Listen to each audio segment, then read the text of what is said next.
नमस्कार, मैं पंडित सुशील कुमार शर्मा अथर्व ज्योतिष केंद्र एवं आचार्य पूजा भंडार में एक बार पुनः आप सभी का स्वागत करता हूं। आज का जो हमारा विषय है वह है कुंभ राशि वाले जातकों के ऊपर है। जनवरी 2023 कुंभ राशि वाले जातकों के लिए किस प्रकार से बीतेगी, आज इस विषय में चर्चा होगी। यदि अभी तक आपने अथर्व ज्योतिष केंद्र को सब्सक्राइब नहीं कर रखा है तो आप उसे सब्सक्राइब अवश्य करें। इस चैनल के माध्यम के द्वारा आपको समय समय के ऊपर ज्योतिष से जुड़ी हुई जानकारियां प्राप्त होती रहेगी। यहां पर यदि कुंभ राशि वाले जातकों के ग्रह गोचर की बात की जाए कि ग्रह इस समय अवधि में कहां चलायमान रहेंगे, तो वर्ष प्रारंभ में देवगुरु बृहस्पति मीन राशि का द्वितीय भाव में चलायमान रहेंगे। चंद्रमा और राहु मेष राशि का तृतीय भाव में चलायमान रहेंगे। मंगल वृषभ राशि का चतुर्थ भाव में चलायमान है। केतु तुला राशि का लाभ भवन में चलायमान है और सूर्य बुध धनु राशि का 11वें भवन में और शुक्र शनि मकर राशि का होकर 12वें भवन में चलायमान कहे गए हैं। यहां पर यदि कुंभ राशि वाले जातकों के प्रथम सप्ताह की यदि बात की जाए तो यहां पर 1 जनवरी से 7 जनवरी का समय, प्रथम 1 और 2 जनवरी को धन लाभ के प्रबल योग बनते हैं, पराक्रम में वृद्धि के योग बनते हैं। इसमें जो भी जिसे ये कह सकते हैं ना कि जातक के अटके हुए काम है वह भी इस समय अवधि में जरूर पूरे होंगे। कई बार ऐसा होता है ना कि भाई कोई शत्रु अपना जिसे कहते हैं ना कि अहित करने की चेष्टा रख रहा है, लेकिन यह समय कुछ इस प्रकार का है कि यदि शत्रु आपके अहित करने की चेष्टा भी रखते हैं, वो चाहकर भी आपका इस समय अवधि में कुछ नहीं बिगाड़ पाएंगे। साथ ही यहां पर ऐसा कह सकते हैं कि पैसा आएगा तो सही, परंतु जातक के पैसों का टिकाऊपन इस समय अवधि में कुंभ राशि वाले जातकों के नहीं रहेगा। 3 और 4 का समय किसी अप्रिय घटना को जातक के हो सकती हैं या जातक को सुनने में मिल सकती हैं। यहां पर विशेष तौर से जातक वाहन चलाते समय सावधानी बरतें।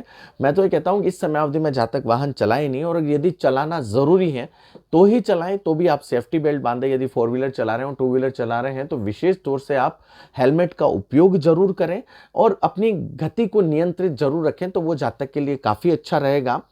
स्वास्थ्य के प्रति आपको अधिक इस समय अवधि में सजग रहने की आवश्यकता है। मतलब कहीं ना कहीं स्वास्थ्य के प्रति थोड़ी सी दिक्कत इस समय अवधि में आपको आ सकती है। ऑफिस के प्रति आपको कुछ तनाव जरूर इस समय अवधि में रह सकता है। 5 से 7 जनवरी की यदि बात की जाए तो मध्य परिस्थितियां काफी सामान्य होगी। यहां पर यह कह सकते हैं कि दाम्पत्य जीवन पुनः आपके लिए सही होगा और परिवार पूरी तरीके से आपका सहयोग करेगा। घर में कोई ना कोई ऐसा कोई कार्य हो सकता है जिससे आप पूरी तरीके से, जिसे कहते हैं ना कि आपको खुशी महसूस हो, और साथ ही साथ इस समय अवधि में आप कोई ऐसा कार्य भी कर सकते हैं जो आपको दीर्घकालीन लाभ प्राप्ति के अवसर दे।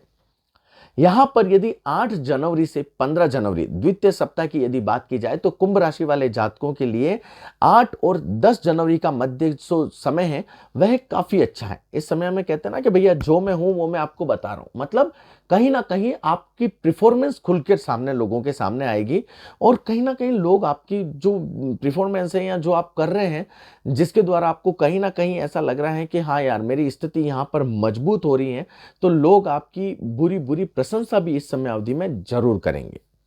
यहां पर आप जो अपनी फ्यूचर के संबंधित जो प्लानिंग है वो आप प्लानिंग तो खैर हम हमेशा करते ही रहते हैं, लेकिन ये समय आपके इम्प्लीमेंटेशन वाला है कि प्लानिंग के साथ साथ मेरे कार्य की शुरुआत भी हो, तो ये समय आपके लिए कुछ इस प्रकार का रहेगा। कुंभ राशि वाले जातकों के बारे में यदि कहा जाए तो कहीं ना कहीं वो कलात्मक श्रेणी वाले होते हैं कि भैया ये कुछ कर लेते हैं, कुछ ये कर लेते हैं, तो उनमें कुछ ना कुछ एक अलग क्रिएटिविटी देखने को मिलती है। तो इस समय अवधि में वो पूरी तरीके से अपनी क्रिएटिविटी या अपनी जो छवि है या अपनी जो एबिलिटी है उसका पूरी तरीके से उपयोग करेंगे, और उनका उसके द्वारा उनको लाभ प्राप्ति के भी भैया योग मिलेंगे। यहां पर 11 और 12 जनवरी की यदि बात की जाए तो परिवार की तरफ से, जिसे ये कह सकते हैं ना कि उनके लिए परिवार सबसे पहली प्राथमिकता उनके लिए होगी, और इस समय अवधि में उनके द्वारा धर्म कर्म के ऊपर रुपया पैसा भी खर्च होगा, जिसे कहते हैं ना कि पुण्य कामों के प्रति। और ये जो क्रियाविधि इस समय अवधि में होगी आपको काफी दीर्घकालीन लाभ प्राप्ति के अवसर भी करवाएगी। यदि आपका इस तरीके का कोई प्लान है तो भैया उसको 1% भी आप डिसमिस ना कीजिएगा। यदि आप पूजा हवन यदि कुछ भी करवाना चाहते हैं तो वो आप इस समय अवधि में करवा लीजिएगा। तो ये सप्ताह कहीं ना कहीं आपको लाभ प्राप्ति के परम अवसर भी देगा। यहां पर ये कह सकते हैं कि 13 से 14 जनवरी का जो समय है वह कह सकते हैं कि कोई ना कोई राजकीय बाधा आपके आ सकती है। कहते हैं ना कि एकदम अचानक से मेरा कार्य रुक गया है, तो वो आपके हो सकता है। कोई डॉक्यूमेंटेशन, कहते हैं ना कि अरे मेरे साइन होने थे, साइन बच गए, तो वो राजकीय बाधा आपके साथ में हो सकती है। यदि आपने भी कोई ऐसा डॉक्यूमेंटेशन बिना साइन के कर दिया तो उसके प्रति भी आपकी मुसीबत आ सकती है। विशेष तौर से ध्यान दें तो अपना रिकॉल कर लें कि भैया अरे यार कौन सी चीज ऐसी रही जहां पर मैंने कुछ किया है। तो सरकारी बाधा इस समय अवधि में आपके साथ में हो सकती है। यहां पर जो ये जो समय है ये थोड़ा सा रोगजनक भी कहा जाता है। कहते हैं ना कि अरे यार मैं पहले अच्छा था, अचानक से छोटे मोटे से मौसमी बीमारी लग जाती है, तो ये समय थोड़ा सा आपके लिए स्वास्थ्य के प्रति भी चिंताजनक हो सकता है। यहां पर 15 जनवरी को आपको पुनः कार्यों में सफलता मिलेगी। अचानक से जो अटके हुए कार्य हैं वो झट से पूरे होने लगेंगे और जो आपके बड़े अधिकारी या बड़े ऑफिसर्स हैं उनके साथ में भी आपके जो तारतम्य है वो काफी मधुर होंगे। कहते हैं ना कहीं आपकी जो बाजी है वो आपके पक्ष में इस समय अवधि में बोलेगी। 16 जनवरी से 23 जनवरी के समय की यदि बात की जाए तो 16 और 17 जनवरी को आपके चंद्रमा का परिभ्रमण होगा। मतलब आपकी भाग्योन्नति की जो राह है वो भैया पूरी तरीके से खुलने वाली है। कहते हैं ना कि ये समय आपका है। कई बार ऐसा कहते हैं ना कि अरे मैं तो मिट्टी बेचने गया था, साला उसके भी दाम मुझे अच्छे मिल गए। तो ये समय कुछ इस प्रकार का है। तो ये आपको थोड़ा सा आपको विचार करना है और थोड़ी सी अपनी एबिलिटी, अपने धैर्य को पूरी तरीके से रख के फिर आप कार्य करें तो भैया मंगल ही मंगल है। यहां पर कुंडली और ग्रह गोचर इस प्रकार से कहते हैं कि भैया इस समय अवधि में आप जिस भी कार्य में हाथ डालेंगे, कहते हैं ना कि मैंने ये किया, उसमें आपको सोने की प्राप्ति होगी, मतलब उसमें आपको शुभता की प्राप्ति होगी। ये काफी अच्छा है। यहां पर बुद्धि, विवेक और ज्ञान का पूरी तरीके से उपयोग करना, क्योंकि कई बार जल्दबाजी में कार्य कहीं ना कहीं गड़बड़ हो जाते हैं, बिगड़ जाते हैं, तो उस चीजों का विशेष तौर से ध्यान दें। 18-19 जनवरी की यदि बात की जाए तो कामकाज के विस्तार में आपका समय बीतेगा, कोई नई योजनाएं बनेगी और कारोबार के प्रति आप कहीं ना कहीं अच्छा निर्णय ले सकते हैं। परिवार के साथ में भी आपका इस समय अवधि में थोड़ा सा समय व्यतीत होगा। 20-21 को यदि बात की जाए तो नौकरी पेशा वर्ग को अवसर की प्राप्ति होगी। नए कार्य उनको मिल सकते हैं, नया टास्क उनके साथ में हो सकता है और जिसमें उनको सफलता प्राप्ति के योग भी बनेंगे। यहां पर रुपयों पैसे जो अटकाऊपन है या कहीं से आपके पैसे अटक गए हैं तो उनमें भी आपके फ्लो होगा। 22 और 23 जनवरी का समय कहीं ना कहीं थोड़ी सी निंदा वाला है। निंदा वाला का मतलब कि लोग पीठ पीछे थोड़ी सी बुराइयां आपकी ठोक सकते हैं और आपको मालूम भी पड़ जाए कि भैया ये कहीं ना कहीं अपने बारे में कुछ कह रहा है। तो ये अवस्थाएं आपके साथ में हो सकती हैं। और कहते हैं ना कि कई बार जब ग्रह गोचर ऐसे कुछ नीचे आ जाते हैं तो कहते हैं ना कि अपने विरोधी में कुछ ऐसे खड़े हो जाते हैं जहां पर हमने कभी भी एक्सपेक्टेशन नहीं की हो, तो ऐसी घटना भी हो सकती है। यदि अंतिम सप्ताह की बात की जाए 24 से 31 जनवरी के मध्य, तो 24 जनवरी से ग्रहों की स्थिति में थोड़ा सा बदलाव होगा। जमीन जायदाद से जो भी मामले आपके जुड़े हुए हैं वह पूरी तरीके से शॉर्ट आउट हो जाएंगे। कहते हैं ना कि इतने दिनों से विवाद चल रहा था भैया झट से हो गया। किसी भी मध्यस्थ ऐसे व्यक्ति के द्वारा आपका कार्य हो सकता है। तो आप जरूर जो भी आपके अटके हुए मामले हैं उनको अंतिम चौथे चरण में, मतलब चौथे सप्ताह में आप उनको निपटाने की कोशिश करें। तो कहते हैं ना कि ग्रहों के बदलाव और आपके कार्य की शुरुआत कहीं ना कहीं जो उलझे हुए मसले हैं उनको निपटाने में आपकी काफी मदद करेंगे।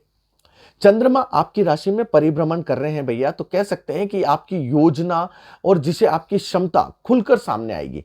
कहते हैं ना कि लोग अचानक से आपको पहचानेंगे, अरे यार ये हमने तो सोचा ही नहीं था कि ये क्या कर रहा है। और अचानक से कुंभ राशि वाले ऐसे जातकों के लिए ऐसा कुछ अवसर प्राप्त हो सकता है कि लोगों की नजर उनके कार्यों के प्रति बढ़े कि यार यार ये बंदा तो काफी अच्छा कर रहा है भैया। तो ये समय कुछ इस प्रकार का है। तो मतलब आप अपने कार्य क्षेत्र से लोगों को थोड़ा सा अचंभित इस समय अवधि में कर सकते हैं।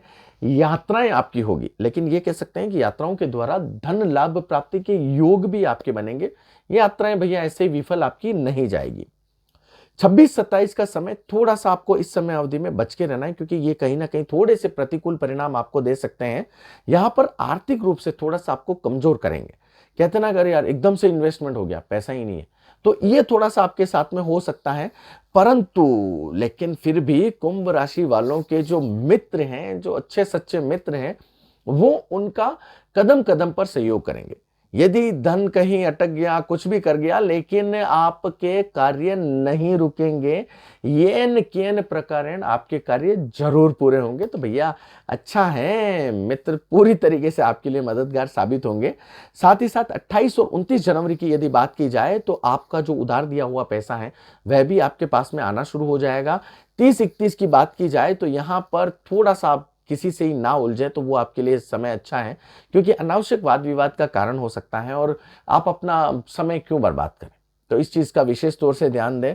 और इस समय अवधि में यह भी हो सकता है कि घर परिवार के संबंधित कोई अनहोनी सी खबर आपको सुनने को मिले, तो थोड़ा सा आपको शांत रहना है, विवेक से कार्य करना है, धैर्य से कार्य करना है, तो वह काफी अच्छा रहेगा। वैसे ये जो सप्ताह है या ये जो पूरा महीना है कुंभ राशि वालों के लिए थोड़ा सा मिश्रित फल कारक है, अन्यथा काफी शुभ योग कारक भी है। नई योजनाएं, नए कारोबार की शुरुआत होगी और चंद्र और अधिकतर ग्रह इनके योग के कारक हैं। फिर भी यदि लगता है कि अरे यार मुझे और भी अच्छे परिणामों की प्राप्ति चाहिए, या जो ग्रह गोचर कहते हैं उसमें जो दिक्कतें आ रही हैं उसमें भी शुभता की प्राप्ति चाहिए, तो भैया कुंभ राशि वाले जातक शनि के संबंधित उपायों के ऊपर विशेष तौर से ध्यान दें। शनि मुद्रिका धारण कर दें। प्रत्येक शनिवार को काले तिल और तिल शनि मंदिर में चढ़ाएं। शनि चालीसा का पाठ कर सकते हैं, वहीं पर ही शनि स्तोत्र का पाठ कर सकते हैं। पीपल के वृक्ष के यहाँ संध्याकालीन दीपक करना है। अपनी जो भी मनोकामना हो वो आप वहां पर कह सकते हैं। इसके द्वारा भी भगवान शनि शुभ होकर आपको अच्छे फलों की प्राप्ति जरूर देंगे। यदि अभी तक आपने अथर्व ज्योतिष केंद्र को सब्सक्राइब नहीं किया है तो आप उसे सब्सक्राइब अवश्य करें। इस चैनल के माध्यम के द्वारा आपको समय समय के ऊपर ज्योतिष से जुड़ी हुई जानकारियां उपलब्ध होती रहेगी। फिर भी यदि आपके मन में कोई ज्योतिष के संबंधित सवाल हैं तो आप मुझे व्हाट्सएप कर सकते हैं। उचित समय मिलने पर आपके द्वारा पूछे गए सवालों के जवाब जरूर दिए जाएंगे। जय जय श्री राम।